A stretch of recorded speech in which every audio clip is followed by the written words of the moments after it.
just leaked a photograph of the 8th Google Pixel, exposing its matte design. In this black edition, I believe it appears quite elegant.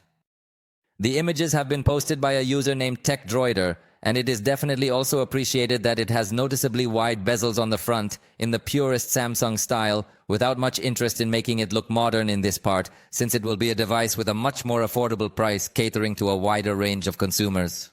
In the back, you can also perfectly identify that metal bar where the cameras are placed, in the purest style of the entire Pixel series.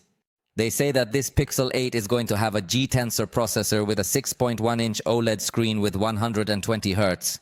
They say cameras will be similar to previous generation, with 64 megapixels in main camera and 13 megapixels in ultra-wide camera without telephoto camera.